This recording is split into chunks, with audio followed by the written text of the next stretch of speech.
A Máximo Florín. Él es destacado académico y profesional en el campo de la ecología y la gestión de sistemas acuáticos.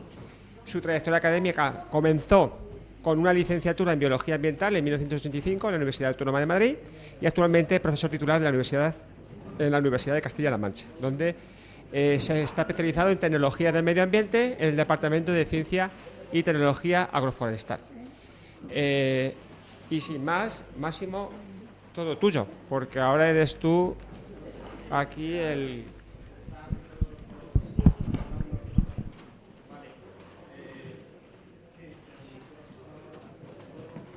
¿Cuál es el micrófono que funciona? Para la grabación.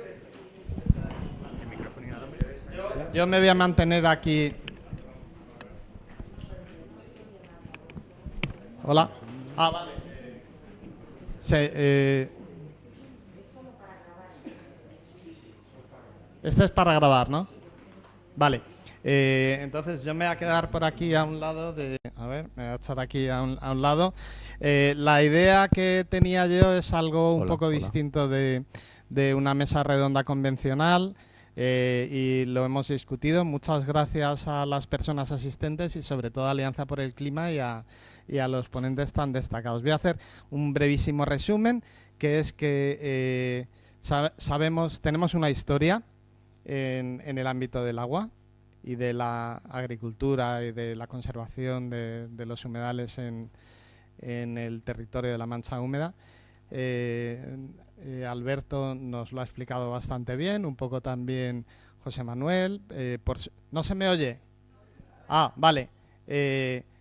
También un poquito Fernando y demás. Tenemos un presente que también nos lo ha explicado muy bien Fernando Prieto y Antonio Sastre. Y también sabemos lo que hay que hacer. Tenemos un futuro y creo que el trabajo de Albelal y las soluciones cuantificadas que nos ha puesto Fernando Prieto sobre el tapete están ahí. Entonces la pregunta es, ¿por qué no se hace?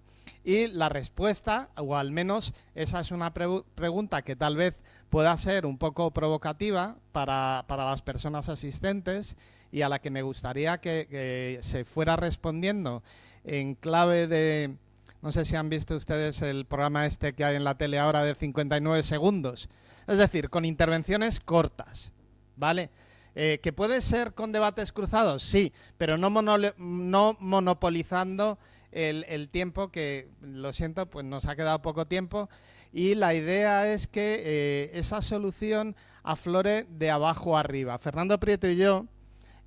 bueno, yo quiero creer que sí, que se me han invitado por lo que dice Alberto Celis de mi labor como profesor, echando una mano a colectivos y también como investigador de los humedales, pero yo estoy aquí por otra cosa. Yo estoy aquí como miembro de Rebelión Científica y con Fernando Prieto he compartido algunas cosas y otras no.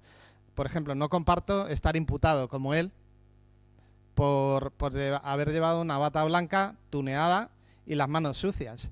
Se le pide 2 años de cárcel, una cosa así, y no sé cuántos 1000 euros de multa, solo por eso, ¿vale? Porque no hicimos otra cosa. Yo menos todavía, porque yo estaba con la bata, pero no la tuneé porque llevaba la mía, no la pinté de colores y llevaba una pancarta, así que no me pude manchar las manos. Y a mí no me pidieron nada. Y en Rebelión Científica estamos defendiendo, no, que yo creo que está muy bien lo que nos ha contado José Manuel, intervenciones de arriba a abajo, ¿no?, de liderazgo, sino de abajo a arriba. Estamos en una situación, yo lo reconoce todo el mundo, ¿no?, en la que hay unos señores autócratas de las tractoradas que se llevan estos inmensos tractores y los pasean por ahí como una forma de presión. Pero las administraciones no están decididas a hacer ese liderazgo. De hecho, la persona que a mí me hubiera gustado que estuviera aquí, Ana González de Esteiro, en 1992, cuando se publicó ese artículo, defendió su primera tesis sobre los humedales del acuífero de Madrid, sus relaciones con las aguas subterráneas. Después, en 2020, ha leído su segunda tesis sobre conflictos agua-población en la Mancha Húmeda y en otra reserva de la biosfera. Y una de las conclusiones de esa segunda tesis es que el conflicto del agua se perpetúa aquí en La Mancha porque todas y todos tenemos algo que ganar y que no estamos interesados en la resolución del conflicto. Mi pregunta es, ¿esto es así? Entonces me gustaría que cada persona asistente, porque tal vez no tenemos representantes de todos los actores sociales, al final puede ser un poquito juego de rol, es decir, alguien puede asumir el rol de, por ejemplo, yo me presento voluntario, si nadie más hay, asumir el rol de los fondos de inversión o de los grandes perceptores de la PAC, y que, bueno, no sabía que había alguien de temas agrícolas de Daimiel, lo cual está muy bien, ¿no? Porque creo que eras tú, ¿no? Que habías mencionado. ¿A quién habías mencionado? A Pedro. ¿Quién es Pedro? Ah, Pedro. Ah, vale. Bueno, pero da igual, pero conoce. Y luego tenemos a alguien de administración, no hay mucha gente, pero bueno, algunos hay que han tenido que ver con la administración.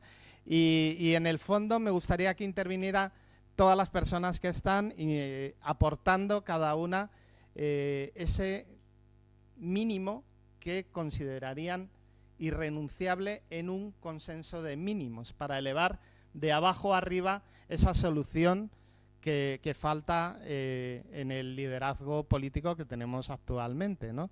Decir que solamente termino diciendo que bueno, que la experiencia de Albelal y lo que empezó a hacer José Manuel, pero que no ha podido seguir, porque lo que pasa en política es que hay democracia y entonces luego vienen otros después y se corta, ¿no? Y sin embargo, Ana González de Esteiro, el enfoque que ella sigue, podría encajar en una asamblea climática permanente, es un enfoque que se estudia en las grandes escuelas que forman a líderes en el mundo, en las grandes escuelas de ingeniería francesas, en la Escuela Politécnica de Lausanne, en el University College en Londres y hasta en el MIT, que Fernando ha estado haciendo un curso de sostenibilidad allí, que me estaba vendiendo las maravillas del MIT de Massachusetts. Entonces, ese liderazgo tal vez hoy tiene que partir de vosotras, de ustedes, de vosotros, y no podemos esperar más tiempo. Ahí el diagnóstico que hicisteis hace tiempo sigue totalmente vigente. Ya no es un problema de lo que sea, es un problema de supervivencia. No es un problema de las tablas de Daimiel o de los humedales de la Mancha Húmeda. Es un problema de soberanía alimentaria, como también ha dicho Fernando, y es un problema de que perdemos nuestras formas de vida, todas. Vale, gracias. Entonces, mi idea es abrir el micro ya y yo me voy a limitar a tomar notas, ¿vale? No sé si tengo que pasar. Hay alguien que... Ah, vale, Fernando va a ir pasando el micro a las personas. Sí, buenos días. Me voy a levantar porque me conozcáis también y porque me escuchéis mejor. Dos preguntas cortas, aunque me gustaría hablar más. ¿Cómo qué?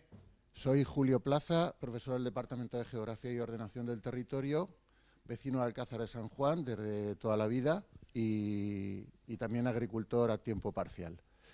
La pregunta, Fernando Prieto, es, has dicho que el futuro está en la planificación territorial.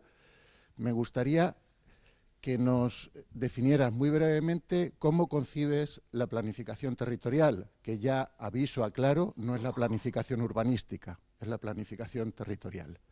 Y a José Manuel, una crítica, un comentario, bueno, siempre felicitarle por su trabajo. En tu relato he hecho en falta a un agente fundamental, que es la Junta de Comunidades.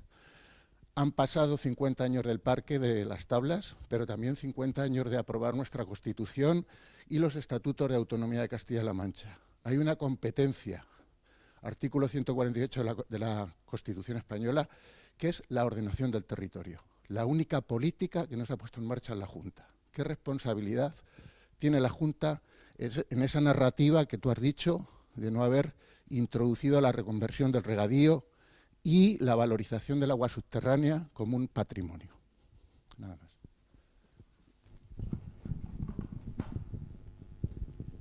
Bueno, muy breve. Bueno, de alguna forma sería un uso inteligente del territorio, ¿no? Sabemos que es un recurso muy limitado y que hay que utilizarlo de una forma inteligente, ¿no? Uno de los últimos proyectos que hemos acabado hace 3 semanas, igual lo habéis visto por la televisión, consistía en dar formación a los parlamentarios del Congreso, a los 350 diputados, invitamos también a los senadores y al final conseguimos firmar un decálogo, o sea, serán 16 puntos en total, en el que de alguna forma todos los parlamentarios de la mayoría de los grupos políticos, Vox se quedó fuera, quedaron de acuerdo en firmar una serie de puntos que de alguna forma pues coincidían con esta visión un poco de sostenibilidad, ¿no? Lo que sí estamos viendo en muchos ayuntamientos, yo que sé, por ejemplo, Vitoria, o la gente que se lleva trabajando mucho tiempo, incluso en condiciones muy complicadas, estamos hablando de distintos partidos, o sea, es que había asesinatos incluso, pero de alguna forma las políticas ambientales han trascendido los distintos colores y los distintos partidos, ¿no? Entonces es un poco lo que estamos intentando hacer con el Congreso, que imaginaros cómo están ahora mismo. Pero de alguna forma es lo que habría que conseguir aquí en Daimiel o en muchos sitios, ¿no? De alguna forma conseguir que la ciudadanía presionara para que una serie de temas trascendieran a todos los partidos y de alguna forma esto que está comentando, esta inteligencia colectiva de mantener las tablas, de mantener la conservación, mantener empleo, etcétera, trascendiera a todos los partidos y se pudiera mantener en el futuro, ¿no? No sé si te he contestado.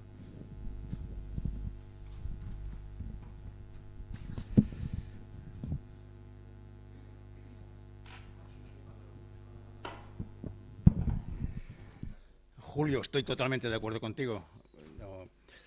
No he hecho alusión a muchas cosas porque en 30 minutos no se puede decir todo lo que uno piensa, pero llevas toda la razón, porque el desconocimiento y la ignorancia a la que yo me refería presente en casi toda la ciudadanía se traslada también a los representantes de la ciudadanía. Y si los representantes de la ciudadanía, el poder político, como acaba de comentar Fernando, si el poder político no tiene suficiente presión como para arremangarse ante problemas complejos donde se juega el ejercicio del poder, lo va a rehuir. Eso no hace falta desarrollarlo mucho. Luego se vuelve otra vez la oración por pasiva.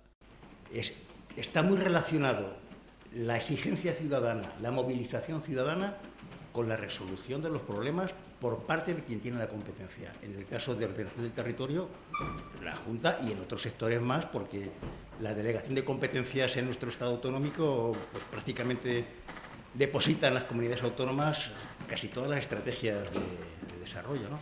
Luego, llevas toda la razón y me sumo a tu reflexión.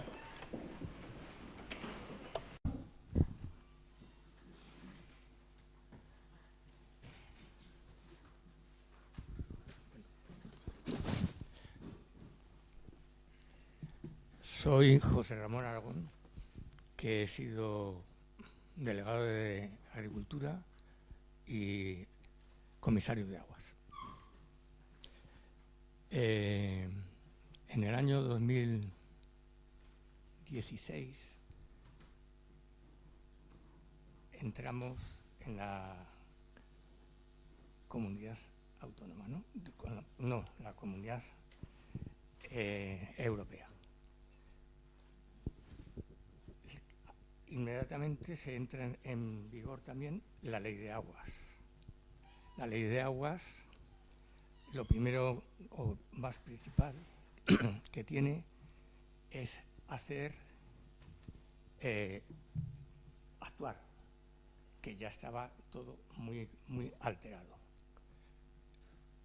¿Qué pasó? Pues que inmediatamente se dieron cuenta de que estaba sufrir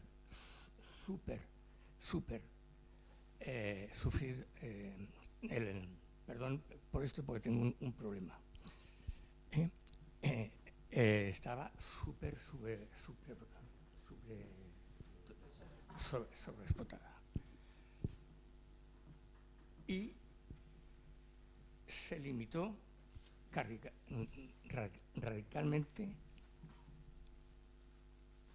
el actuar concediendo de agua. ¿Qué ha pasado desde entonces? De esa fecha. Pues que todas las concesiones que se han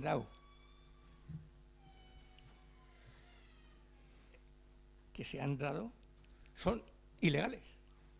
O sea, que casi todo el agua que hay consumiendo es ilegal. Nada más.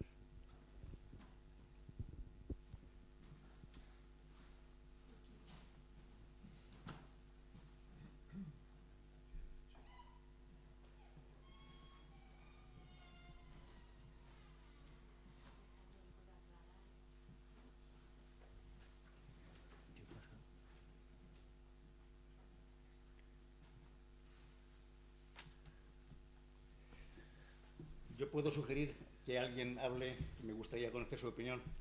Gabriel Negrete, que es al que me refería como líder sindical durante muchos años y muy implicado en el estudio. Y ahora profesor de adultos en el Centro de Adultos de Daimiel. No, ¿verdad?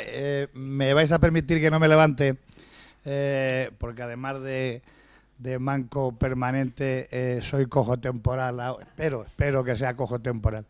Tengo una rodilla bastante mal, entonces, disculpar. Me estaba, creo que eres Fernando, a que me levantara, no es por desobedecer, pero, y también tengo mala garganta, con lo cual no sé si soy el mejor interlocutor hoy.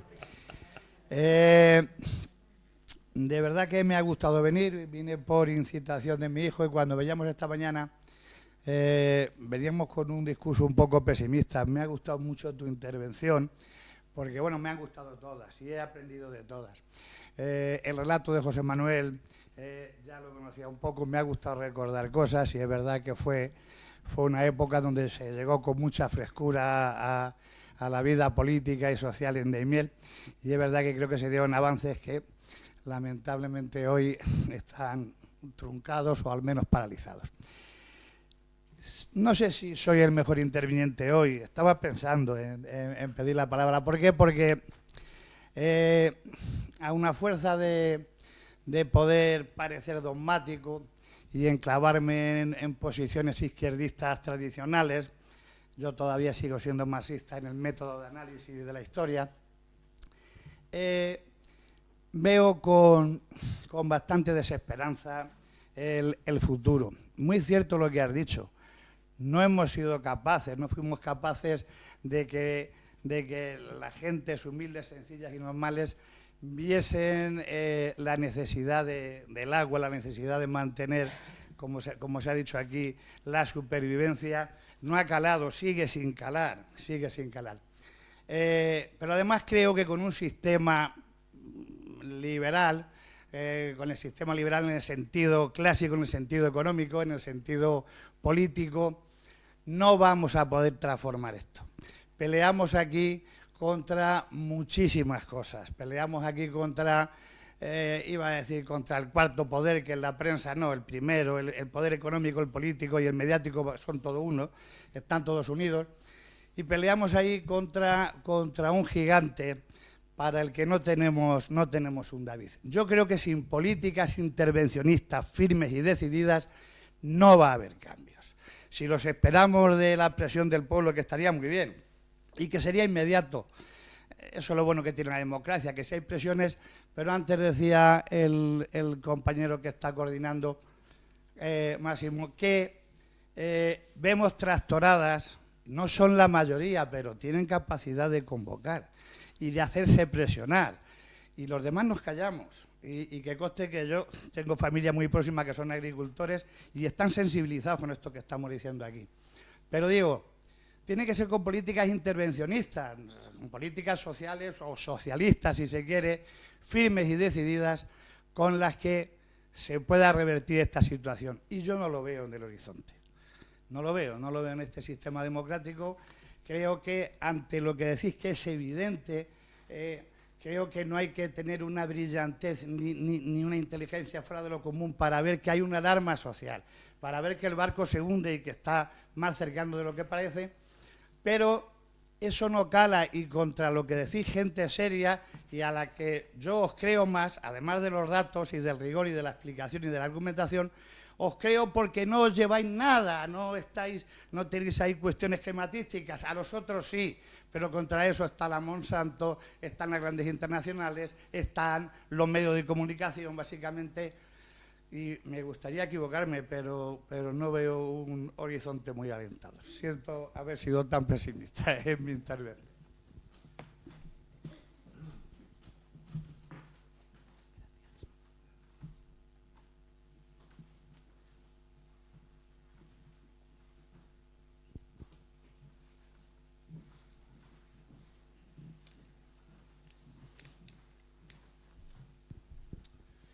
Soy Benito Garrido, pertenezco a la Asociación Buyaque Vivo.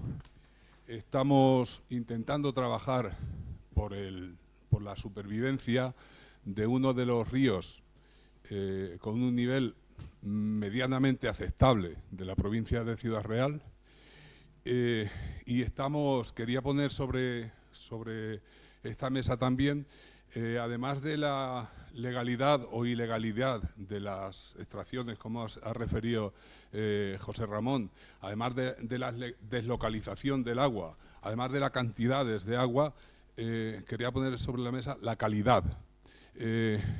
Cerca del río Buyaque se pretende instalar, vamos a intentar que no, una granja de 8.000 cerdos, que por lo que estamos aprendiendo, un guarro parece que es una máquina de contaminar el agua y que parece que no es una cosa nueva ahora en la zona, porque creo que el río Buyaque, que es uno de los sitios más, bueno, la comarca del Buyaque, que es uno de los sitios más limpios de la provincia, que todavía está en verde en todos los mapas, parece que va a empezar a aparecer en rojo, porque los planes de la industria alimentaria, de la industria cárnica, que por una parte vemos que están haciendo desaparecer la agricultura tradicional y extensiva, y que está destinada solamente a los fondos de inversión para sacar dinero,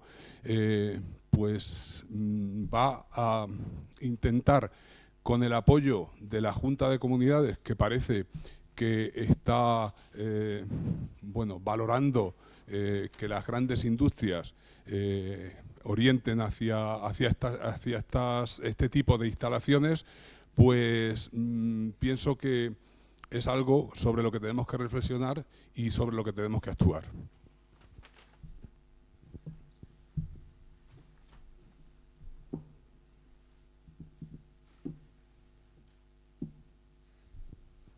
Bueno, yo comparto completamente el diagnóstico que ha dicho el compañero Negrete. O sea, aquí tenemos que verlo todavía mucho más alto el problema. Estamos en el siglo XXI, en el año 2024 la globalización es bestial, el neoproductivismo se ha impuesto en la agricultura y, igual que la agricultura, la ganadería, por supuesto, las macrogranjas, hace falta un modelo rector de usos del suelo en la cuenca alta del Guadiana. Si tenemos que tener macrogranjas, por favor, pidámosle a la administración competente, y vuelvo a mi discurso anterior, que es la Junta de Comunidades, que nos indique las zonas donde hay más opción de tener macrogranjas y que a partir de ahí se aplique toda la tecnología ambiental necesaria para que los efluentes de las macrogranjas se reduzcan. Porque si hay tecnología, ¿por qué no la vamos a aplicar? Y si conocemos el territorio, ¿por qué no lo vamos a gestionar bien? Y luego quería incorporar otra dimensión a la mesa, si esto es una lista de propuestas, que siempre nos olvidamos de la educación. Antonio Sastre se ha referido a que la nueva cultura del agua también incorpora las emociones. Y las emociones las tenemos que asociar al arraigo. También lo ha tratado José Manuel. Si no tienes una casa digna donde vivir, ¿cómo te vas a quedar a vivir en tu pueblo? Hemos emigrado simplemente porque estamos más atraídos por un modelo urbano y consumista. Y miramos o le damos la espalda al medio ambiente porque nuestra referencia de vida, nuestras emociones se centran en el mundo urbano. Entonces, para cortar esa transmisión de valores negativos, tenemos que educar desde pequeños. Y las escuelas, Sabéis que tienen un currículum oculto que es el que educa en ese consumismo. Tenemos que poner en valor otras cosas diferentes a lo que educamos en los colegios. No quiero alargarme más y ya lo dejo. Tengo micrófono. Sí, yo voy a intervenir. Voy a intervenir como representante de. Voy a intervenir como representante de, no sé, de Asaja o de la comunidad de regantes, y voy a proponer que a mí me parece que aquí hay ecologistas y gente del mundo académico que son expertos y demás, y dado que se está haciendo un trasvase a una cuenca hidrográfica distinta, como es la de Murcia, que el ponente del Observatorio de Sostenibilidad la ha señalado además como una de las que más problemas está generando, que se haga un trasvase a las tablas de Daimiel para recuperar el estado ecológico del humedal. Gracias. La palabra Antonio.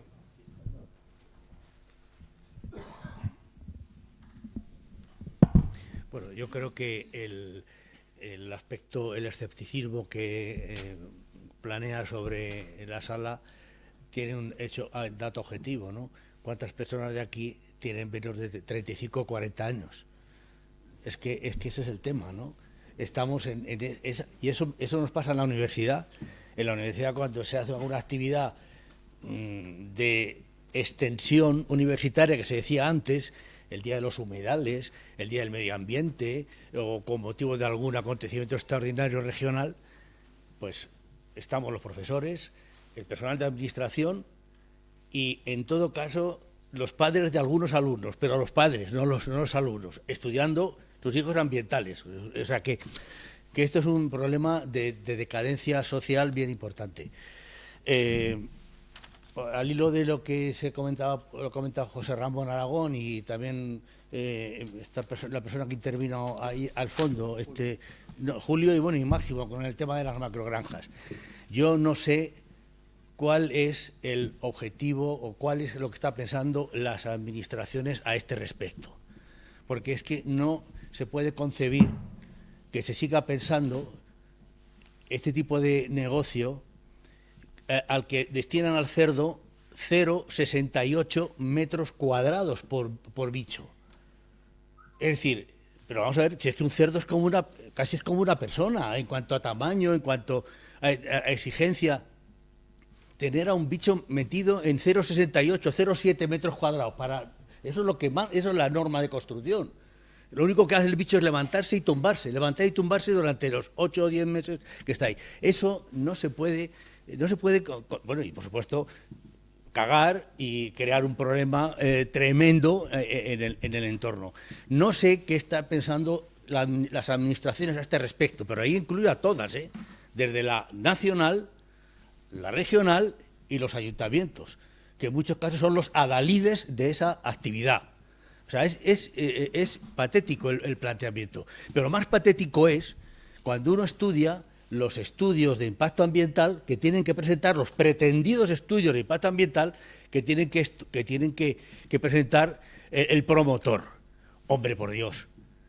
Es que, de verdad, no es un tema en el que me llevo trabajando en él hace 3 o 4 años, por pura casualidad de estar yo ahora viviendo más en Soria que en Alcalá de Henares. Y lo que ocurre es que los proyectos son una mentira de la primera a la última página, de verdad. Es increíble. Y cuando se le hace ver a la administración, el planteamiento es decir, hombre, son errores de mecanografía. Pero ¿cómo error de mecanografía situando los puntos de vertido a 100 kilómetros y más del sitio donde se produce el lixiviado? ¿Cómo? En fin, es patético. Y eso lo dice un funcionario técnico, ya no un político, sino un funcionario técnico, porque sabe que no hay nadie que le va a visualizar o que le va a inspeccionar esa baja calidad en su debate, ¿no? Y por último, y ya para no hacerme largo, con relación, José Ramón aludía a las concesiones. Es que el agua concedida ahora mismo en el conjunto del país es más de 4 veces los recursos de agua que tenemos. O sea, está concedido más de 4 veces lo que... pero bueno, ¿pero qué locura es esta? Y cómo yo veo el Parlamento británico, veo cómo se enzarzan los parlamentarios en debates casi de cuerpo a cuerpo, de vis a vis, pero es que aquí eso no se ve. Solo se ve con amenazas, insultos y demás, pero el planteamiento técnico no. Eso es un síntoma de decadencia social incuestionable. No puede seguir esto siendo así, ni por un partido ni por otro. O sea, es una situación tremenda, ¿no? Así que esto de las macrogranjas es... ¿A qué queremos ahora? Claro, ¿qué ha pasado ahora? Que China ha dicho, ojo, como nos pongáis el arancel a los coches eléctricos chinos, os lo ponemos a vosotros en la granja, en la carne de cerdo que nos enviáis. Que España exporta a China una cantidad enorme de carne de cerdo. Solo una cuarta parte de lo que producimos se consume aquí. Todo el resto va afuera, en buena medida a China. Claro, cuando China ha dicho esto, tiempo ha faltado al presidente del gobierno a coger el Falcon e irse para Pekín a decirle al presidente chino qué pasa, ¿no? O sea, esto no puede ser así, ¿no? No puede seguir siendo así. Es algo que no se concibe en un país que se jacta de ser el que más kilómetros de ave tiene en toda Europa y después el segundo del mundo, ¿no? No puede ser. Y eso, el tema, yo creo que es una desidia por parte de quien tiene la competencia de, como decimos a los estudiantes, ponte las botas y vete al campo a ver lo que está pasando. Y luego opinas, en un sentido o en otro, pero ves a verlo, ¿no? Gracias. Yo quería decir una cosa, si puede ser. Máximo. Ahora, después. Hola, buenos días. Bueno, pues mi nombre es Irene y yo vivo en Villarrubia de los Ojos. Entonces, el tema del parque pues lo tengo bastante cerca. Soy licenciada, sí, vivo allí. Bueno, sí, soy vecina, soy licenciada en ambientales, pero en este juego de rol que tú nos has propuesto estoy un poco en el papel de los pequeños agricultores, bueno, no pequeños agricultores. Agricultores de verdad. Propietarios de tierra que usan, que tienen esas tierras heredadas de sus padres, de sus abuelos y demás, y que no se dedican a la agricultura, pero sí que usan lo que sacan de esas tierras pues para pagar, por ejemplo, los estudios de sus hijos. Entonces, yo no soy agricultora en ese juego de rol, pero, por ejemplo, en la zona de Villarrubia hay muchísima gente que se dedica, que cultiva sus tierras sin ser agricultor. Entonces, yo planteo... una posible solución sería distribuir esos recursos, porque yo durante unos años trabajé en el Consorcio Alto Guadiana en la regularización de pozos, y en esos pozos que se regularizaron de menos de 7.000 metros cúbicos, la mayoría de los propietarios no eran agricultores. Entonces yo digo, una opción o una solución sería redistribuir los recursos. Es decir, si yo soy agricultor y me dedico a ello y vivo de ello, tengo que tener un recurso de agua, tengo que tener un pozo legal. Pero si no soy agricultor, ¿por qué no puedo obtener de esa tierra que yo tengo, que es mía, un pequeño sobresueldo para pagar los estudios de mis hijos, pero con un recurso que no necesite agua? Hacer algo de secano, hacer algo, como has dicho tú, como ha dicho la ponente, el tema de aromáticas. Es decir, no abandonar la tierra, porque eso también sería un problema. La tierra hay que mantenerla, pero puesto que nuestro problema aquí es el agua, mantenerla sin ese uso de agua. Pero por otro lado, los agricultores, obviamente, si viven de ello, pues sí que tienen que tener ese recurso. Entonces, es un poco redistribución, es un poco concienciar a la población. Yo creo que está muy bien. Iba yo ahora a hacer abogado del diablo a favor de los agricultores, aunque no sea mi postura. Pero déjala terminar, perdona, déjala terminar. Sí, bueno, sí, más o menos la idea es esa, es decir, yo aquí es que también, claro, se me ha venido a la cabeza lo que habéis dicho. Hay mucha gente de los pueblos que no se dedican a la agricultura, que trabajan en Madrid. Mi padre ha trabajado en Madrid toda su vida. Los sueldos no son altos, y con un sueldo a lo mejor no te da para sacar a una familia, pero no, por ejemplo, para o irte de vacaciones o darles estudios a tus hijos, ¿no? Entonces, está claro que la vida en La Mancha es muy dura, ha sido muy dura siempre. Nosotros no tenemos mar, no tenemos industria, ha sido muy dura. Entonces, es verdad que el desarrollo se ha conseguido gracias a esos acuíferos y yo soy la primera defensora, soy ambientóloga, me encanta las aves, me encanta la naturaleza, pero también soy consciente, puesto que he sido hija de, bueno, porque vivo en un pueblo donde el desarrollo se ha conseguido gracias a la agricultura, pues que eso está ahí. Entonces, hay que redistribuir el recurso. El agua es limitada, pero cuando yo estaba en el consorcio yo decía, pero si la mayoría de los pozos que estamos regularizando, nadie vive de la agricultura, nadie vive de ellos, no lo necesitan para vivir. Entonces, se quedaron sin regularizar los pozos de los agricultores profesionales. Es que eso es una paradoja. Entonces, simplemente una opción, redistribuir. Quien viva de ello, quien viva de la agricultura, que tenga ese recurso, pero quien no, que no lo tenga o que lo saque de otra manera.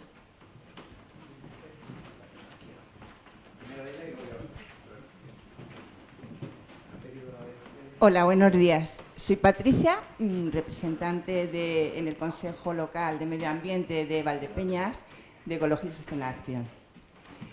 Pues yo como ecologista y viendo el panorama que hay local, sobre todo local, que es como trabajamos los ecologistas, pues te dan ganas de salir corriendo, porque dices, esto es un lío. Tenemos un plan de renaturalización que está promoviendo la FIDE, por ese lado estamos muy intentando, bueno, pues contrarrestar un poco el cambio climático, pues esa zona muy bien.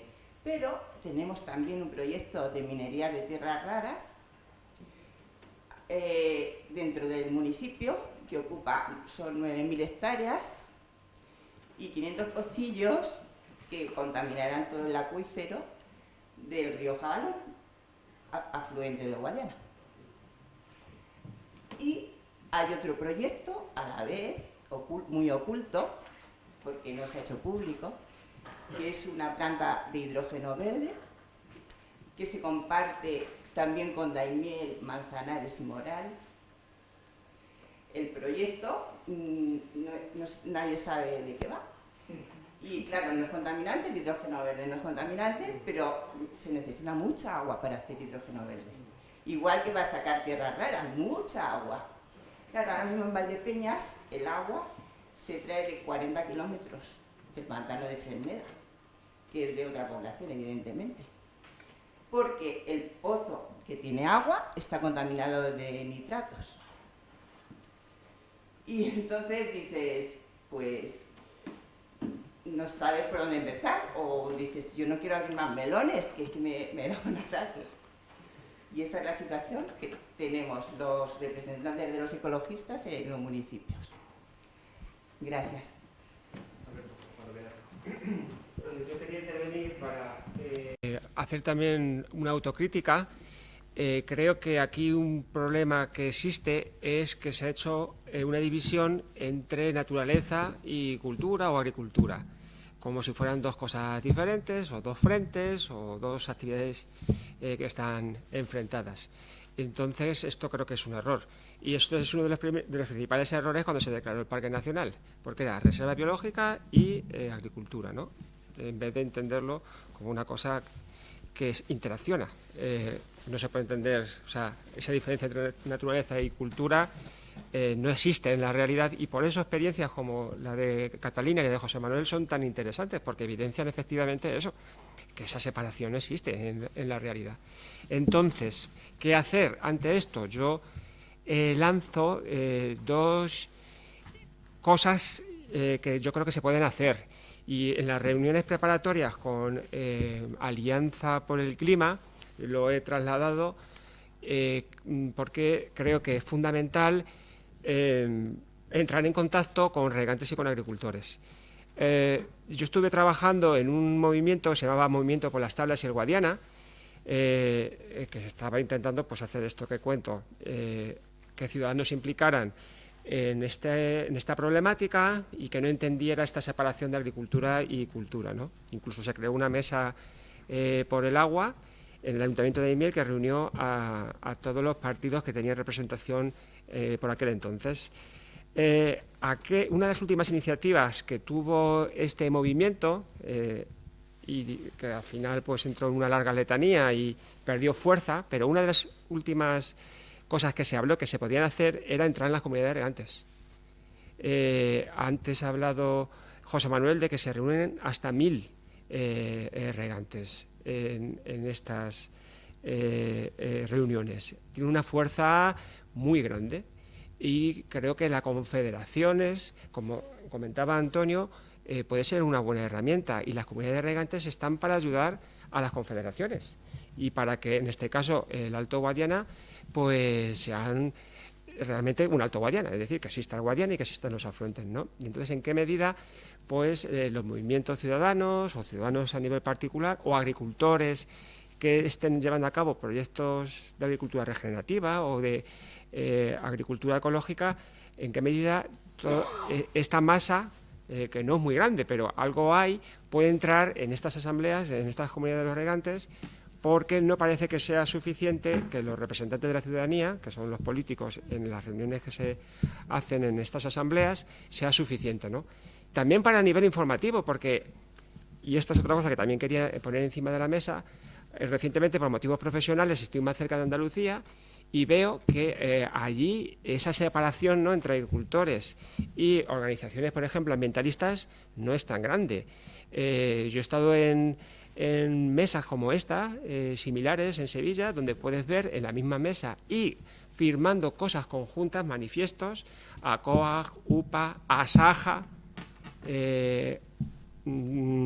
ADENA, Greenpeace, bueno, Greenpeace no me recuerdo ahora mismo, pero bueno, había ONGs ambientalistas también firmando los mismos manifiestos que asociaciones agrarias. Es decir, que yo creo que esa vía hay que explorarla y hay que intentarla, y de hecho aquí también se intentó y hubo, yo en aquel entonces no estaba, digamos, en esa experiencia, pero sí que me llegó por los más mayores, que hubo un intento de crear una alianza aquí en Castilla-La Mancha entre COAG, UPA y Ecologistas en Acción, creo recordar, no sé si también estaba Ojo de Guadiana Vivos. Bueno, había ese intento de crear una alianza conjunta entre el sector agrícola y el sector ambientalista, pero que se frustró a última hora, yo no sé si por algún desencuentro o alguna mano negra, ahí lo deslizó. Pero bueno, no lo sé, la verdad es que no sé qué sucedió, pero habría estado bastante bien.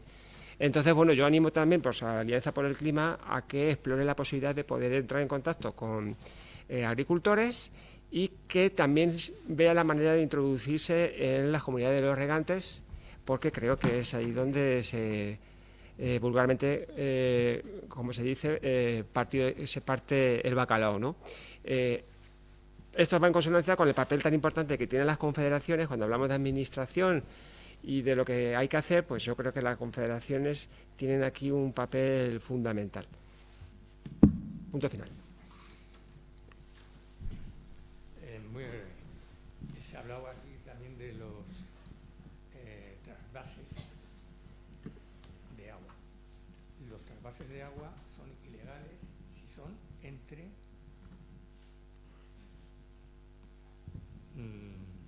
cuencas. No, entre cuencas, sí, me vale entre cuencas.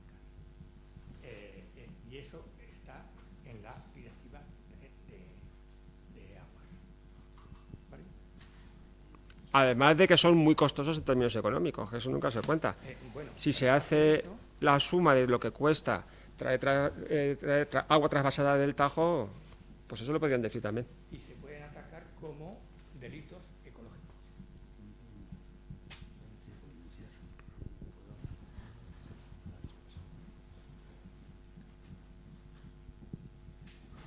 Bueno, soy miembro de Ecologistas en Acción, también agricultor a tiempo parcial, con la agricultura de mis padres, que yo intento heroicamente, de una manera natural, continuar con ella. Digo heroicamente porque es muy difícil. Quiero dar las gracias tanto a la organización, porque las exposiciones que se han dado tocan muchos aspectos del problema, y ese enfoque múltiple yo creo que es muy interesante y muy rico, ¿no?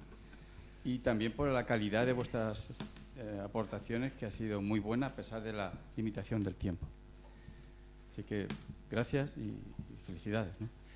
Quiero lanzaros dos preguntas. Una de ellas es a la representante de Alveolar, en el sentido de qué posibilidades ve en la experiencia que ella tiene ya de expandir esa experiencia que tenéis vosotros en vuestro territorio a zonas como, por ejemplo, esta, La Mancha, Campo Calatrava y demás, donde la población es una población socialmente muy conservadora, en el peor sentido de la palabra, muy pobre culturalmente, porque el agricultor, hay muchos agricultores que son agricultores porque se le han dado mal los libros, o no ha habido otra cosa. Quiero decir que hay mucha pereza a veces intelectual a la hora de ponerse a pensar, a ver otras cosas distintas de lo que se está haciendo, y donde es un feudo de las organizaciones agrarias más conservadoras como ASAG, que defienden y se llevan de calle a las posiciones más duras agrícolas y se llevan de calle a los agricultores. Su base social es el pequeño agricultor, aunque luego los intereses son los de los grandes, ¿no? Pero me ha parecido muy interesante tu aportación y vuestra experiencia, porque es el enganche que hace falta entre el planteamiento científico y luego la realidad. Es donde fallamos. Y creo que vuestra experiencia tiene la riqueza de unir esas dos realidades. Y creo que yo creo que hay que trabajar mucho eso, porque al agricultor hay que hacerle ver lo que está pasando, que lo está sintiendo.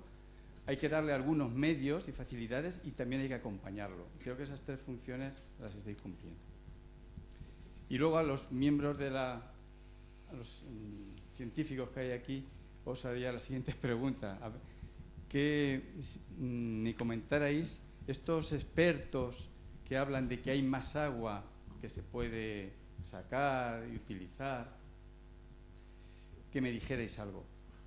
Porque, como me dijo a mí una profesora universitaria, una investigadora, una cosa son informes científicos y otra cosa son informes que hacen los científicos. A veces para los que los pagan, ¿no? Bueno, pues muchas gracias. No, pues si basta con acercarse al río Guadiana. Puede haber muchísima agua, pero el río está seco. Entonces, bueno, pues ¿dónde está el agua?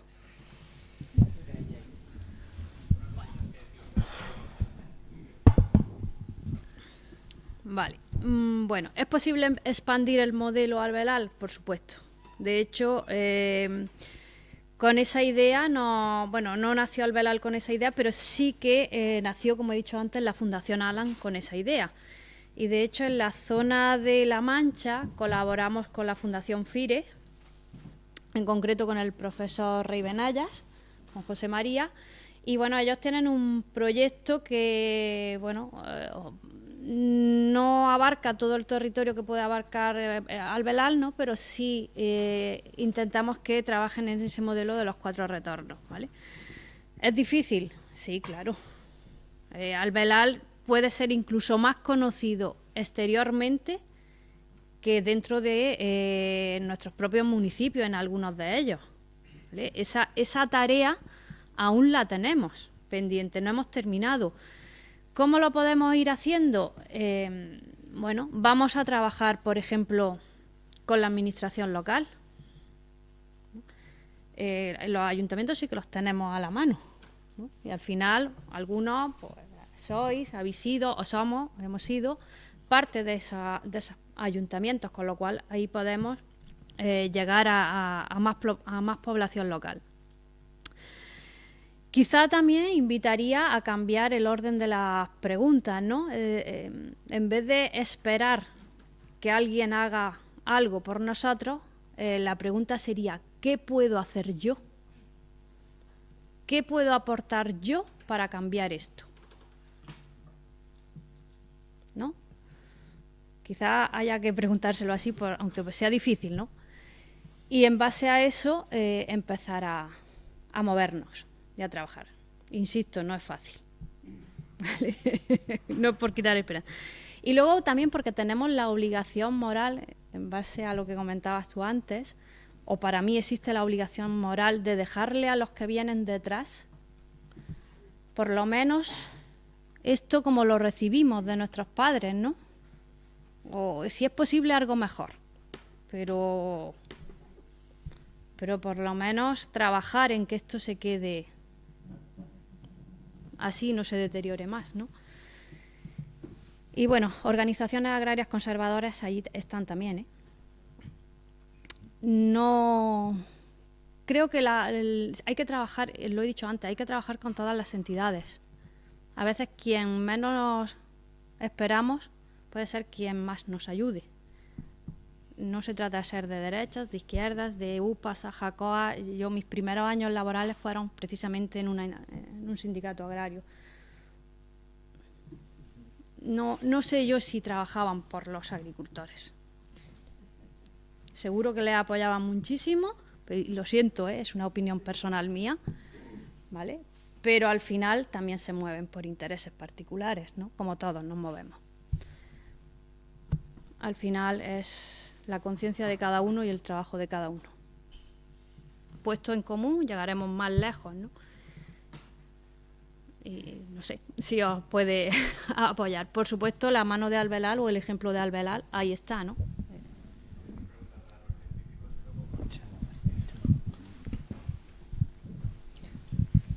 Sí, yo como científico tengo que decir que sí, efectivamente hay interpretaciones de supuestos técnicos de una confederación hidrográfica, no la del Guadiana, sino la del Segura, que en un estudio firmado por la Universidad de Castilla-La Mancha, pero no por expertos en hidrogeología, sino por un experto en economía agraria y uno de derecho del agua, diagnostican que la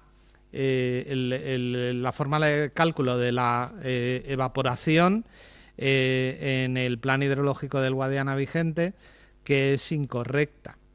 A pesar de que, bueno, por aquí tenemos algún antiguo técnico de la Confederación y también tenemos a Antonio Sastre, que sabe bastante.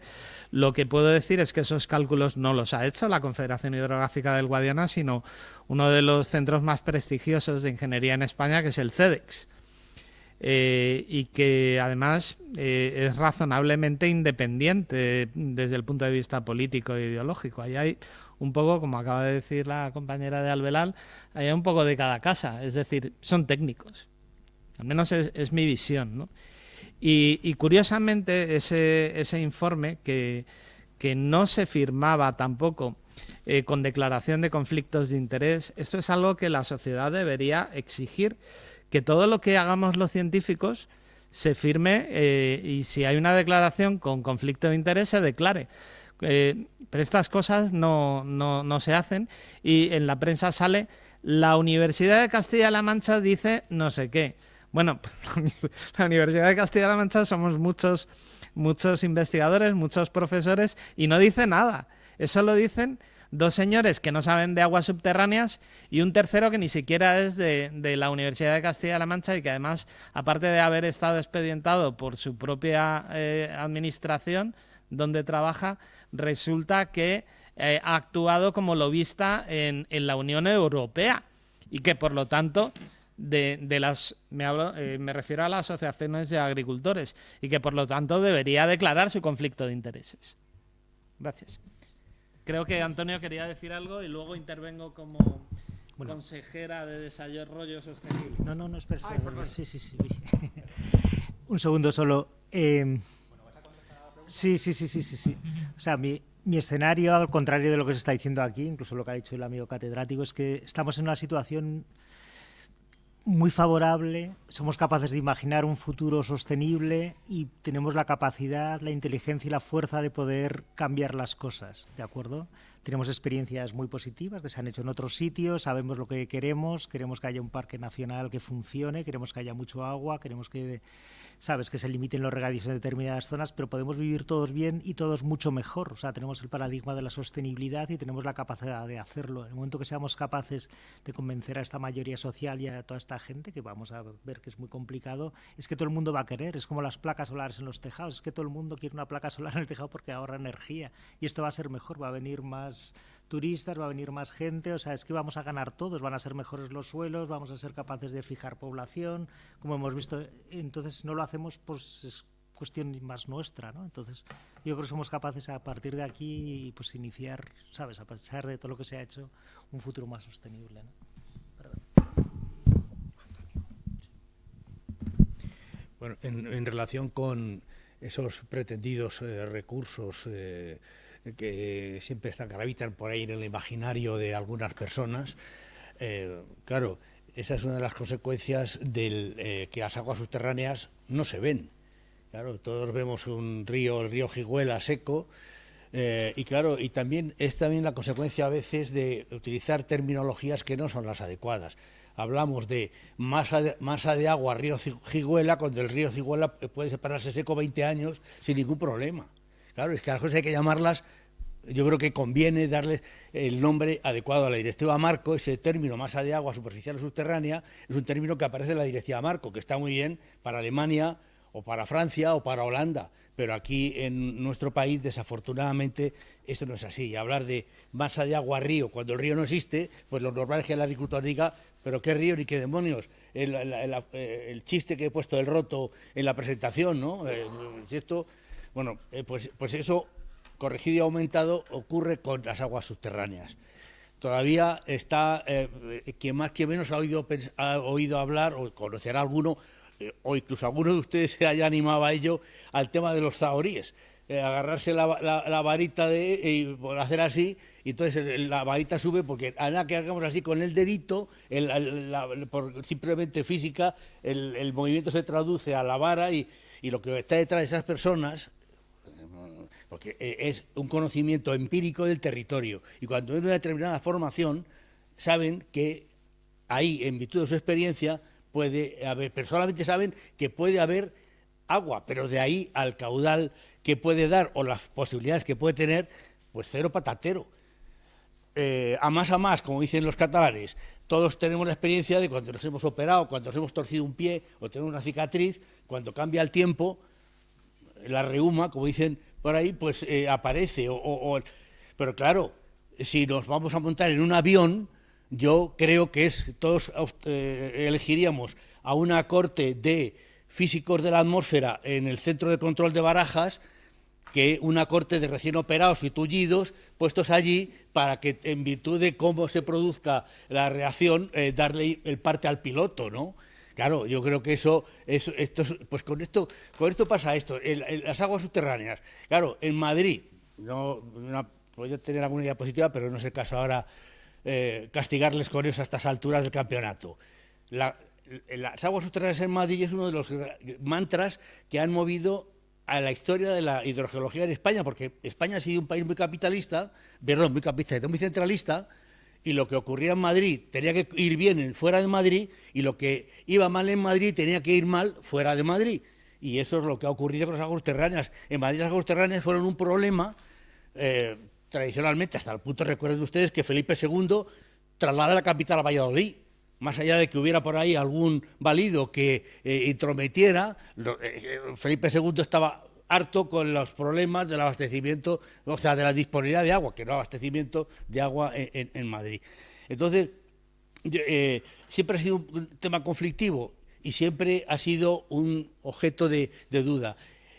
El entorno de Madrid es una gran fosa tectónica, relleno de hasta 3.500 metros de sedimentos, de arenas, como las que hay en la Casa de Campo o en el Monte del Pardo, si han pasado por allí, o en los taludes del Retiro. Esa formación da agua, tiene agua y da agua, no mucha, pero algo da. De hecho, Cádiz de Segunda tiene un plan de utilización de esas aguas subterráneas como recurso estratégico para los momentos en los que los embalses bajan peligrosamente para garantizar el abastecimiento de la ciudad.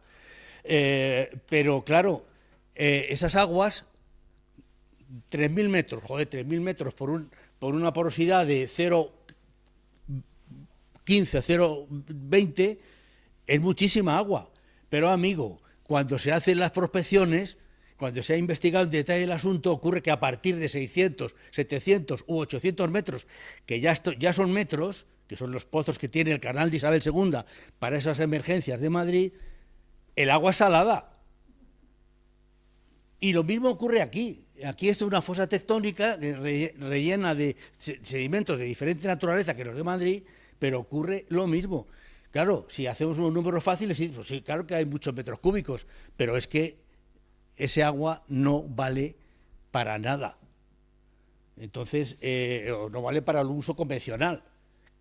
Por tanto, y eso lo sabe, eso hoy se sabe perfectamente. Yo creo que ahí las confederaciones, los datos están en las páginas web de las confederaciones y ahí no hay información oculta ni por ahí. Lo que hay que ponerse a leerlo y a verlo y a buscarlo. Pero eso yo creo que es información veraz y fiable. Así que, desafortunadamente, claro, personajes como los que se han citado ahora aquí en relación con lo que ocurre en el Segura, pues sí, eso inevitablemente trileros va a haber siempre, porque eso va implícito en la condición humana. Pero otra cosa es que haya una administración con suficiente sensatez y cabeza bien puesta para decir, oye, espera, y cuando lanzas una mentira en la prensa, en fin, responder adecuadamente, ¿no? Yo quería decir una cosa. Máximo.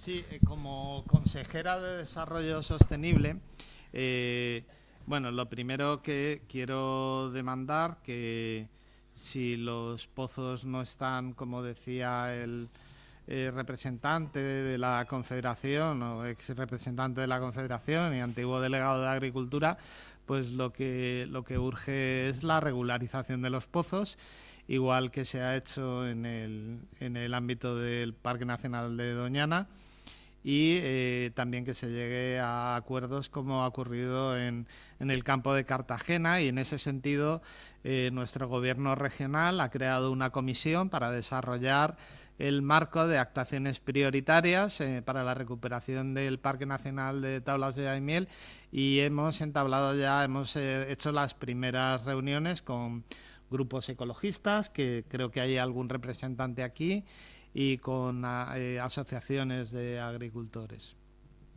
Podría responder a la consejera.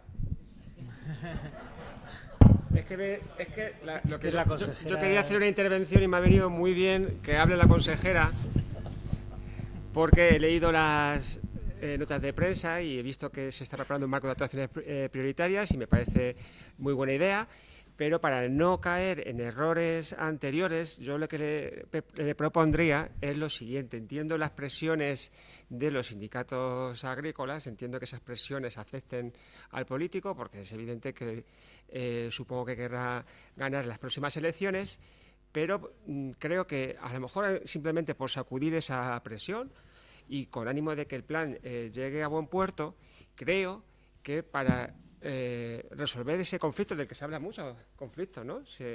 De hecho, Máximo Florín empezaba con esta pregunta, ¿no? En la mesa redonda del conflicto. Aquí hay un conflicto de intereses. Entonces, creo que para resolver los conflictos de intereses, en otras cosas parecidas, incluso más fuertes, que no quiero poner ningún ejemplo, ¿no? Conflictos internacionales, por ejemplo, pues lo que se hace para intentar resolver ese conflicto es buscar una mediación, y creo que aquí hace falta esto, ¿no? Por ejemplo, la iniciativa de la Quimera del Agua, Mario Gaviria. Yo me acuerdo un curso que hice en el CNEAN de participación ciudadana en aspectos ambientales, y la referencia era Mario Gaviria, ¿no? Pues algo así yo creo que hay que buscar, es decir, gente profesional que esté ajena a los intereses de este territorio y que se confíe en ellos profesionales para que pues, nos reúnan a los diferentes agentes sociales en una mesa y que podamos allí reñir todo lo que tengamos que reñir, pero no salirnos de esa habitación hasta que lleguemos a un punto, al que sea, pero un mínimo punto de acuerdo y ir creciendo sobre eso. Entonces yo le animo a la consejera a que no se haga lo mismo de antes y que la administración, por supuesto, es la que tiene que hacer, al final hacer ese plan, pero que se apoye en profesionales expertos en procesos de participación, en mediaciones, para que en vez de hablar primero con los agricultores, luego con los ambientalistas o las ONGs o luego con los ciudadanos, no, que se reúna a todos con un sitio como este y que a partir de esa reunión se vaya diseñando ese marco de actuaciones prioritarias. Bueno, yo no quiero acaparar mucho el micrófono, pero al final necesito hablar. Alberto, ahora mi rol va a ser el de usuario o ciudadano un poquito comprometido, incluso me podría calificar de ciudadano incómodo, ¿vale? Yo he ido durante todo el proceso de elaboración del Plan Especial del Alto Guadiana, yo fui, entre comillas, una mosca cojonera. Hoy estoy entre amigos, pero como ha dicho José Manuel, no es lo mismo ir a enfrentarte, porque al final te enfrentas con 1000 personas que tienen un discurso único. Entonces, la sensación de desamparo es absoluta, de persecución, de bullying, de calificación, incluso hasta dentro de la propia universidad, ¿me entiendes? Es un discurso incómodo.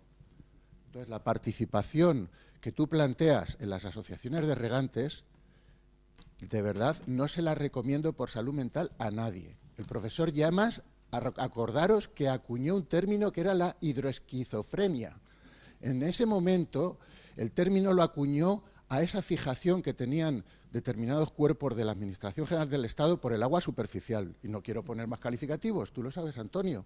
Pero es que ahora la hidroesquizofrenia se traslada a esa sensación de anulación de la persona, ¿verdad?, ante el escenario que hay de concentración de intereses en torno al agua, de que uno no puede compartirlo con nadie. Entonces, Alberto, eso no lo recomiendo. Yo lo que recomiendo es que solicitéis la misma capacidad de actuación que una comunidad de regantes, que están financiadas por las confederaciones para su gestión. Tienen secretarios, tienen abogados, tienen hidrogeólogos. ¿Qué tienen las ONGs? La voluntad de las personas, vuestro tiempo. ¿Me entendéis? Es que estamos llegando a esa mesa de concertación de una manera muy desequilibrada. La sociedad no tiene voz, no tiene voz, no tiene recursos. Por eso ya cierro la intervención. Pido el amparo de la Junta de Comunidades. El amparo. O sea, ya es que no se puede ir a la Fiscalía. Hay que pedirlo clamorosamente. No hay árbitros. Esto, cuando yo fui concejal del Ayuntamiento de Alcázar de San Juan y anteriormente agente de desarrollo local y ahora en la universidad, siempre existe una frase: crea una comisión para distraer el problema. No quiero más comisiones, quiero amparo. Quiero que se cumpla la ley, la Constitución. ¿Ya está?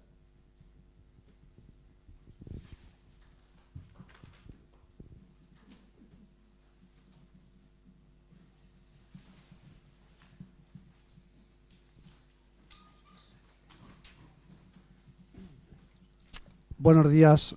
Yo voy a hablar en nombre de mis bisnietos, ¿vale? Y la verdad es que no me estoy enterando de nada de lo que decís, los mayores, ¿sabes? Muchos números, muchas tablas que yo es que no estoy entendiendo bien lo que decís los mayores, ¿vale? Pero sí que quiero decirles a mis bisabuelos que había 3 cosas que habría que hacer, ¿no? Ya después de tantos años. Una es que el secano, los cultivos de secano no se pueden regar, ¿vale? Otra es que se puede regar, el regadío se puede hacer hasta que los manantiales sigan manando y los ríos sigan corriendo. Y la tercera cosa, pues es que también hay que dejar de contaminar ya.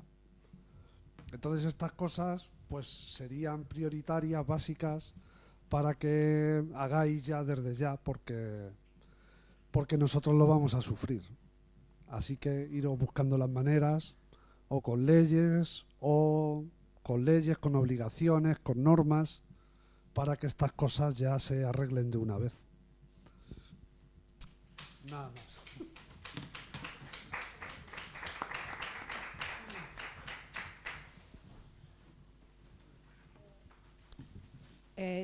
Bueno, yo vengo como ciudadana y lo que quiero decir es que nuestra sociedad es una sociedad hipócrita y sobre todo nuestros gobiernos. Y a nuestros gobiernos se les llena la boca de sostenibilidad y desde el ayuntamiento hasta el gobierno central es una mentira. O sea que o educamos y concienciamos al ciudadano y las ciudadanas o esta batalla está perdida.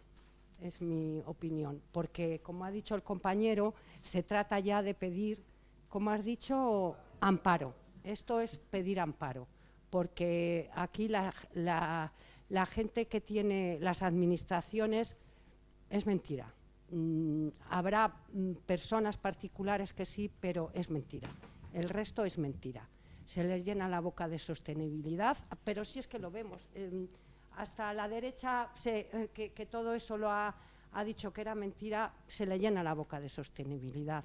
O sea, o tiramos de nuestros jóvenes, porque si no, estamos perdidos. Yo el otro día con mi hijo, que había una manifestación en Madrid de la vivienda, me dice, mamá, ¿vas a ir? Y mis hijos creo que tienen cierta conciencia. Digo, pues mira, es que ya me he enterado tarde y no tengo planes. Y tengo planes, pero quien debería ir a esa manifestación eres tú, porque yo ya tengo mi casa. Entonces, o a nuestros jóvenes y nuestros niños y niñas les educamos en conciencia o esto, perdonar, no tiene remedio. Y es muy triste y yo sigo haciendo la batalla, pero sin esperanza, la verdad.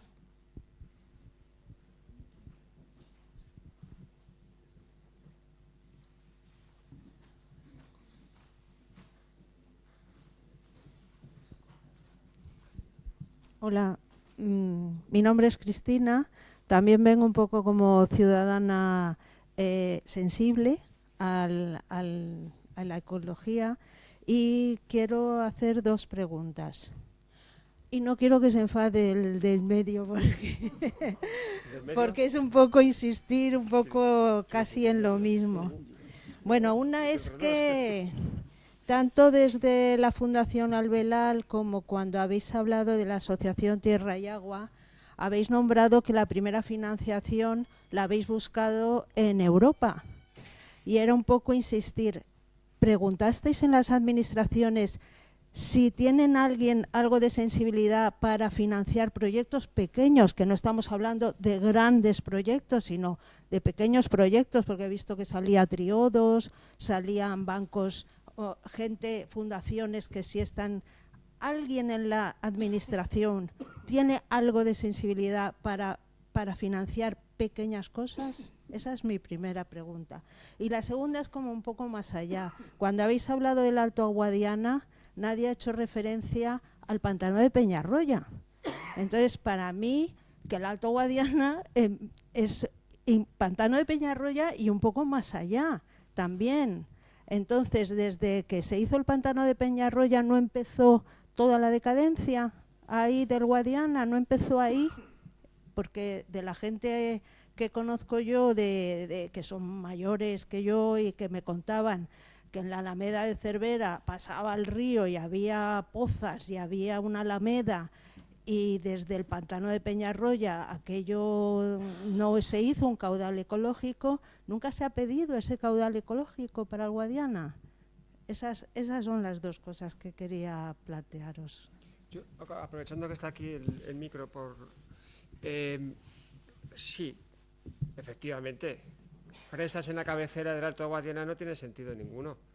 Está la de Peñarroya, está la de Vallehermoso y más. Además, esas presas, o sea, que no se respeta el caudal ecológico. Estoy totalmente de acuerdo. Lo que habría que matizar es si realmente la construcción del pantano de Peñarroya implicó todo lo que sucedió después. Es decir, eso es algo que por supuesto influyó, pero que hay muchas más cosas. Y sobre todo es la sobreexplotación de los acuíferos. Porque claro, como decías antes, o sea, es que las aguas subterráneas lo complicado es que no se ven. Entonces, para estudiarlas, pues lleva su complicación y sus métodos. Pasa un poco, me pasa con la historia, como la historia tampoco se ve, pues es complicado estudiarla, pero cada vez se tiene más información, cada vez se tienen más metodologías y los hidrogeólogos pues hablan que hay un contacto evidente que se ve entre el campo de Montiel y La Mancha, que podría ser Peñarroya, pero hay otros contactos que no se ven porque son subterráneos. Y sí, lo que pasa en el campo de Montiel afecta a La Mancha. Pero no solamente lo que pasa en Peñarroya, sino lo que pasa también en el Azuer, en el contacto entre el campo de Montiel a través del Azuer con La Mancha, y luego, llamémosle ríos, arroyos subterráneos también, que aportan a la Mancha. El problema fundamental es la sobreexplotación de las masas de agua en el campo de Montiel y en La Mancha. El embalse de Peñarroya es un embalse pequeñito y tiene no puede tener mucha capacidad de influencia en un acuífero tan gigantesco como es el de la Mancha Occidental. El problema de todo caso es que el agua que capta Peñarroya la capta para regar por allí. Entonces, claro, ese agua ya sí que y eso es un agua consumtiva. La agricultura es un consumo de agua consultivo, se consume agua y se evapora, no es como el agua urbana que, degradando la calidad, vuelve al río. En el caso de Peñarroya eso no es así. Y en todo caso, el modelo Peñarroya responde a una idea pues heredada de la idea que yo les comentaba antes de Manuel Lorenzo Pardo, construir embalses en las cabeceras para regular lo que ocurre aguas abajo. Tenemos el embalse del Tranco en el Guadalquivir, en el Duero tenemos no me acuerdo cómo se llama, justo al lado de Soria, en el Tajo tenemos entre Peñas y Buendía. Todas son actuaciones diseñadas para regular lo que ocurre aguas abajo. Pero no es lo mismo hacer la barrera que luego gastarte el agua de la barrera en algún menester por allí, que es lo que pasa, o en Murcia, como ocurre con el trasvase Tajo Segura, ¿no?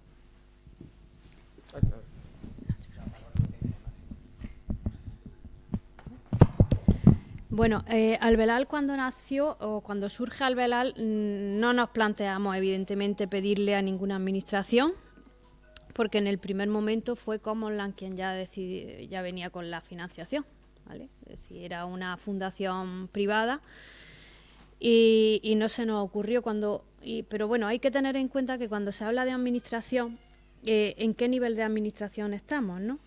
Hablamos de ayuntamiento, administración local, hablamos de provincia, hablamos de Junta de Andalucía o hablamos a nivel de ministerio.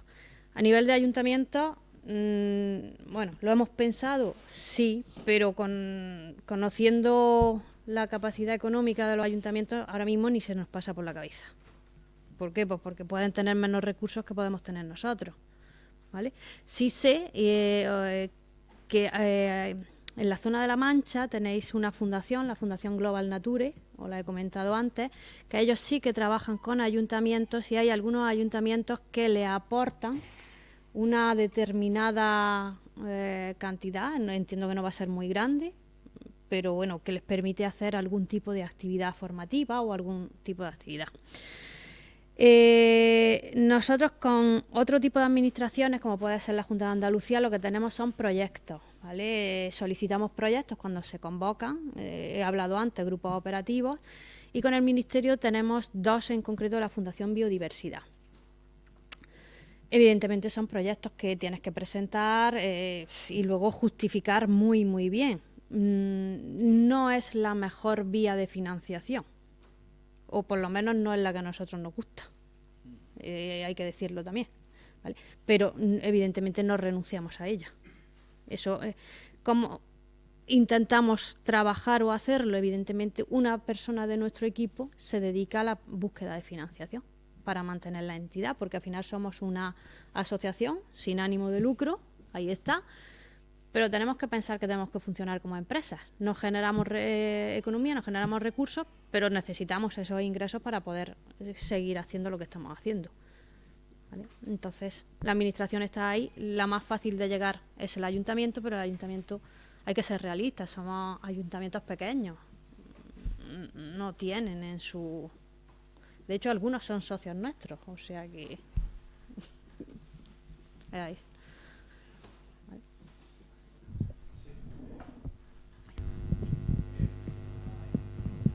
Vale, en relación con esto último, yo voy a llevar el agua a mi molino, ¿no?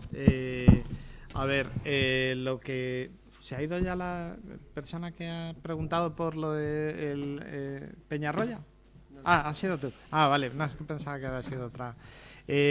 A ver, según el rapto del Guadiana, es un artículo que publicó, un reportaje que publicó Luis Carandé en La Transición, en la revista esta de Cuadernos para el Diálogo, el primer tijeretazo gordo, el primer hachazo, fue la canalización de los ríos. Eso además coincide con la tesis doctoral de una persona que ahora está en el ministerio, que fue, yo creo que debió ser compañero de tesis o de la época esta o posterior tal vez, con Manuel Llamas, ¿no? Que el acuífero cuaternario aluvial de las llanuras de inundación lo considera importante, a pesar de que el Instituto Geológico y Minero, al menos una persona del Instituto Geológico y Minero, que es la que lleva el seguimiento, dice que no es tan importante. Entonces eso tal vez habría que hacer ahí buenos balances para saber hasta dónde llega, porque evidentemente lo que sí sabemos es que, por ejemplo, a pesar de que los acuíferos se recuperaron bastante con este periodo húmedo que ocurrió entre 2010 y 2013, el agua del acuífero regional estaba 7-9 metros por debajo de la superficie, a pesar de que el agua manaba por los ojos del Guadiana. Y aquí interviene otra cuestión que parece ser que ahora ya por fin se está haciendo, que bueno, nosotros le pedimos a la gente de Alcalá, cuando yo estaba haciendo la tesis, le pedimos un cacharro para poner piezómetros en las lagunas. Tanto Juan Fornés, un compañero que hizo la tesis con Ramón Llamas, como yo, que lo hacía con Carlos Montes en ecología, ¿no? de humedales, y con Bernaldez. Y lo primero que nos enseñaban era que había que poner piezómetros que tuvieran agujeritos a distintas profundidades, porque aunque se habla de la gran esponja del acuífero, al final es bastante heterogéneo. Y los datos que tenemos hoy en día son de piezómetros que están ranurados a lo largo de toda su profundidad, con lo cual el agua no sabes de dónde viene. Entonces, no se puede tener una información detallada si estamos trabajando con cosas de antes de que yo hiciera la tesis, ¿verdad? Que ya a mí entonces ya me enseñaban. Yo los hacía a mano, ¿no? Ahora tienen incluso máquinas y presupuestos y tal. Entonces, es verdad lo que ha dicho Alberto, ¿no? Seguro que todo influye, pero, por ejemplo, una de las cosas que sí se ha hecho recientemente es que la Confederación Hidrográfica del Guadiana tenía un plan de aprovechamiento de los recursos en el campo de Montiel y un modelo que no funcionaba. Y tengo que decir, voy a hacer publicidad en mi escuela, en la Escuela de Caminos, que un compañero que en ese momento todavía se dedicaba a esto de las aguas subterráneas, su grupo hizo un modelo que es el que se ha venido aplicando, y gracias a eso resulta que aparentemente la gente está bastante más contenta que entonces, incluidos los agricultores. Y las lagunas de Ruidera y el propio embalse de Peñarroya, yo creo que están demostrando de unos años a esta parte que están yendo mejor las cosas que antes. Y ya lo último en relación con esto es que esto lo he sacado de un vídeo muy bueno que tiene la Fundación Nueva Cultura del Agua, el tema de los retornos, o mejor dicho, el tema del riego por goteo y las técnicas ahorrativas de riego y demás. A ver, con esto lo único que está ocurriendo, y además se ha visto con las estadísticas, es que cada vez aumentan más, lo has puesto tú en una gráfica, ¿no? O tú, no sé, uno de los dos lo ha puesto. Cada vez aumentan más las hectáreas en regadío y cada vez aumentan más el gasto.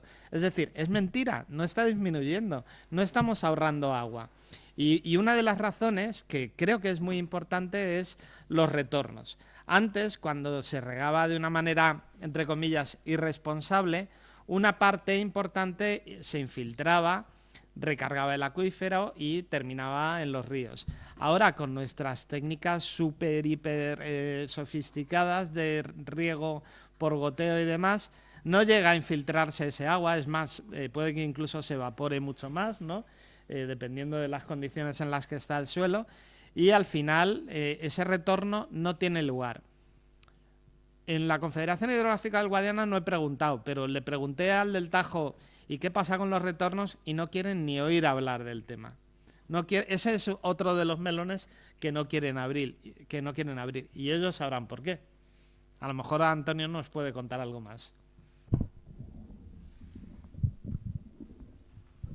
Es que todo eso forma parte de otro mantra que se utiliza continuamente y que algunos sindicatos agrarios utilizan siempre, el tema de la modernización de regadíos. Parece que con modernizar el regadío está todo resuelto. Y claro, lo que ocurre es que efectivamente con la modernización se ahorra agua, pero efectivamente ocurre lo que tú dices, se trata de ahorrar agua para distribuirla puntualmente donde la planta la necesita, pero el problema es que se aumenta la superficie de cultivo, con lo cual el problema es que en los términos reales no ahorras agua y además se puede producir colateralmente lo que tocaba de mencionar. El principio básico de la modernización es que no se evapore cuando tú la distribuyes y que la planta, el agua le llegue a la planta estrictamente a la raíz, ahí donde va a ser absorbida, ¿no? Y esa es la dificultad. Pero si aumenta la superficie, pues porque lo que se trata es de justificar la concesión que uno tiene. Y entonces, claro, pues todo esto está concatenado.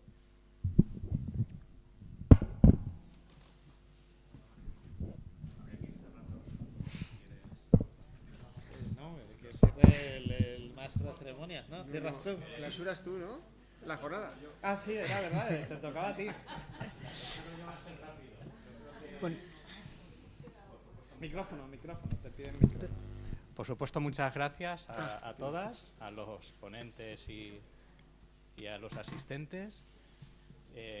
También comentar que tenemos ahí detrás bolsas, no os vayáis sin coger una.